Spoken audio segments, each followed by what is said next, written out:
വട്ടിയൂർക്കാവ് ഞങ്ങളുടെ മണ്ഡലമായിരുന്നു, ഞങ്ങൾ ജയിച്ചു. നേമം LDFന്റെ മണ്ഡലമായിരുന്നു, അവർ തോറ്റു. ശിവൻകുട്ടിയായിരുന്നു അവിടുത്തെ സ്ഥാനാർത്ഥി. ശിവൻകുട്ടിയുടെ അസംബ്ലി പെർഫോമൻസ് എല്ലാവർക്കും നന്നായിട്ട് അറിയാമായിരുന്നു, അവർ തോറ്റു. ഞാൻ അതിനേക്കാളും ഇവിടെ പറഞ്ഞല്ലോ നേരത്തെ, എന്താ രമ ഈ അന്വേഷണം UDFന്റെ കാലത്ത് നടത്തിയ അന്വേഷണത്തിൽ CPMന്റെ കൂടുതൽ നേതാക്കന്മാർ പ്രതിയാകാത്തതെന്ന് ചോദിച്ചു. ആ അന്വേഷണം തൃപ്തികരമല്ല. അത് കോൺഗ്രസ് നേതാക്കന്മാരും പറഞ്ഞിട്ടുണ്ട്. കോൺഗ്രസ് നേതാക്കന്മാരല്ല അന്വേഷിച്ചത്, പോലീസാണ് അന്വേഷിച്ചത്. ഏത് കോൺഗ്രസ് നേതാവാണ് നടത്തിയത്? TP കുറ്റസമ്മതം അല്ല, മുല്ലപ്പള്ളി രാമചന്ദ്രൻ പറഞ്ഞിട്ടുണ്ട്.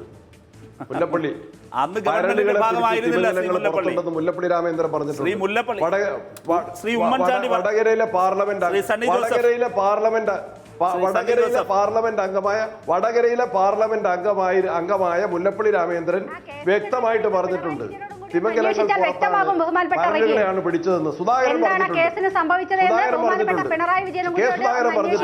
ഇനി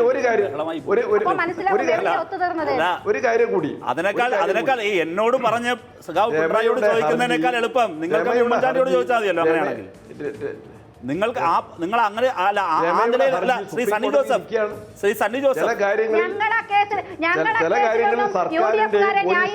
ഞങ്ങൾ മെനക്കെട്ടില്ല. വളരെ കൃത്യമായി ആ കാര്യത്തിൽ ഞങ്ങൾ അഭിപ്രായം പറഞ്ഞിട്ടുണ്ട്. എന്താണ് അഭിപ്രായം? കൊണ്ടുപോയില്ല. അത് CPMന്റെ UDFന്റെ നേതാക്കന്മാർ തമ്മിൽ ഒത്തുതീർപ്പാക്കി.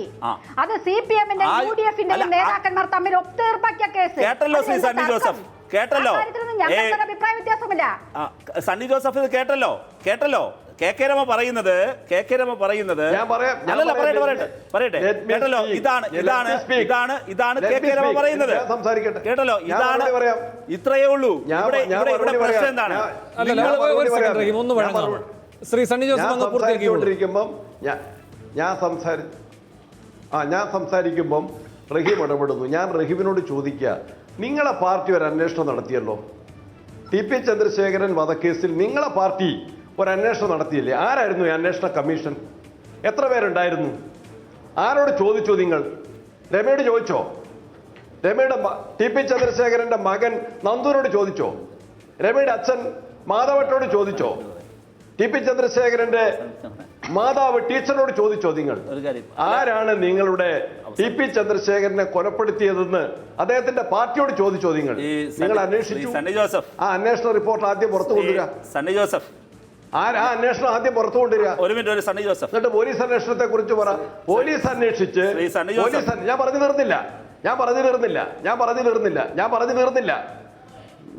തീർന്നിട്ടില്ല. ഇനിയുണ്ട്. നിങ്ങൾ പറഞ്ഞു കോഴിക്കോട് ജില്ലാ സെക്രട്ടറി മോഹനൻ മാസ്റ്റർ, അദ്ദേഹത്തെ കോടതി വിട്ട ആ വിചാരണ കോടതിയുടെ ജഡ്ജ്മെന്റ് എൻ്റെ മേശപ്പുറത്തുണ്ട്. എന്താ പറഞ്ഞിരിക്കുന്നത്?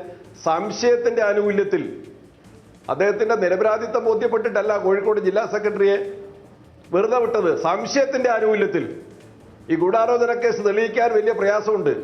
സംശയത്തിന്റെ ആനുകൂല്യത്തിൽ കോഴിക്കോട് ജില്ലാ സെക്രട്ടറി മോഹനൻ മാസ്റ്റർ വെറുതെ വിടുന്നു എന്നാണ് ജില്ലാ കോടതി വിചാരണ. അങ്ങ് അഭിഭാഷകനാണ്. സംശയത്തിന്റെ ആനുകൂല്യം എപ്പോഴാണ് കിട്ടുന്നത്? അത് നിർബന്ധമായും പ്രതിക്കാണ് കിട്ടുക.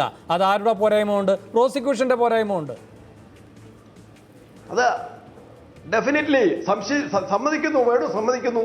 പ്രോസിക്യൂഷന് സാക്ഷി വിസ്താരത്തിലൂടെ മോഹനൻ മാസ്റ്റർ ഒരു ഗൂഢാലോചന കേസിൽ പങ്കാളിയാണ് എന്ന് പൂർണ്ണമായിട്ടും ബോധ്യപ്പെടുത്താൻ കഴിഞ്ഞില്ല. ആ സംശയത്തിന്റെ ആനുകൂല്യം മോഹനൻ മാസ്റ്റർക്ക് നൽകിക്കൊണ്ടാണ് ബെനഫിറ്റ് ഓഫ് ഡൗട്ട് അത് പ്രതിക്കാണ് കിട്ടുന്നത്. ആ ആനുകൂല്യത്തിന്റെ അടിസ്ഥാനത്തിലാണ് അദ്ദേഹത്തെ കുറ്റവിമുക്തനാക്കിയിട്ടുള്ളത്. അതിനെതിരെ അപ്പീൽ വെക്കുന്നുണ്ട്. സുപ്രീം കോടതിയിൽ രമയുടെ പെറ്റീഷൻ നിൽക്കുന്നുണ്ട്. CBI അന്വേഷണം. ഇനി ഒരു മിനിറ്റേ ഉള്ളൂ. അതുകൊണ്ട് ശ്രീ സണ്ണി ജോസഫ് അങ്ങേക്ക് നീരസം തോന്നരുത്. ഞാൻ നൽകുകയാണ്. ദയവായി സഹകരിക്കും. ഒറ്റ കാര്യം, ഇവിടെ കഴിഞ്ഞ ഗവൺമെൻറ് കാലത്ത് ഈ കേരളത്തിൻ്റെ ചരിത്രത്തിൽ നടന്ന ഏറ്റവും വലിയ രാഷ്ട്രീയ വേട്ടയായിരുന്നു TP കേസിൻ്റെ ഭാഗമായി ഞങ്ങളുടെ പ്രവർത്തകരെ മുഴുവൻ പേരെയും വേട്ടയാടി. യഥാർത്ഥത്തിൽ നടന്ന യഥാർത്ഥ കൊലയാളികളെ തേടിപ്പോകുന്നതിന് പകരം CPIM നേതാക്കളെ രാഷ്ട്രീയമായി നേരിടുന്നതിനുള്ള ഒരു സുവർണാവസരമായിട്ട് കോൺഗ്രസും RMP ഉൾപ്പെടെയുള്ള ഞങ്ങളുടെ രാഷ്ട്രീയ എതിരാളികളും അതിനെ കണ്ടു. RSS അതിനെ കാണുന്നു. ഇങ്ങനെ കണ്ട് ഒരുമിച്ച് നിന്ന് ഞങ്ങളെ വേട്ടയാടി. എന്നിട്ടും നിങ്ങൾക്കൊന്നും കിട്ടിയില്ല. എന്നിട്ട് കാലങ്ങൾക്ക് ശേഷം ഇപ്പോൾ വന്നിരുന്നു പറയാണ് ഞങ്ങൾക്ക് തെറ്റുപറ്റിപ്പോയി, പ്രോസിക്യൂഷനും അപകടം പറ്റിയെന്ന്. അന്ന് ഭരണ നേതൃത്വത്തിലിരുന്ന ഒരാളും ഇതുവരെ പറഞ്ഞിട്ടില്ലല്ലോ അങ്ങനെ ഒരു അവകാശവാദം. ഇവിടെ നിങ്ങൾ അന്വേഷിച്ചതല്ലേ, ഏറ്റവും ഫലപ്രദമായി അന്വേഷിച്ചതല്ലേ എന്നല്ലേ നിങ്ങൾ പറഞ്ഞത്. ഇനിയും നിങ്ങൾ കേട്ടോളൂ, നിങ്ങൾ പ്രതി ചേർത്തിരിക്കുന്ന ഏറ്റവും ഒടുവിലത്തെ നേതാവ് കുഞ്ഞനന്ദനല്ലേ. ഞാനും ശ്രീ സണ്ണി ജോസഫും എല്ലാം ഇവിടെ ജീവിച്ചിരിക്കുന്നുവെങ്കിൽ നമുക്ക് കാണാം. അദ്ദേഹത്തിന്റെ അപ്പീലുമുണ്ട് ഹൈക്കോടതിയിൽ, അദ്ദേഹവും കുറ്റവിമുക്തനാക്കപ്പെടും. അവിടെ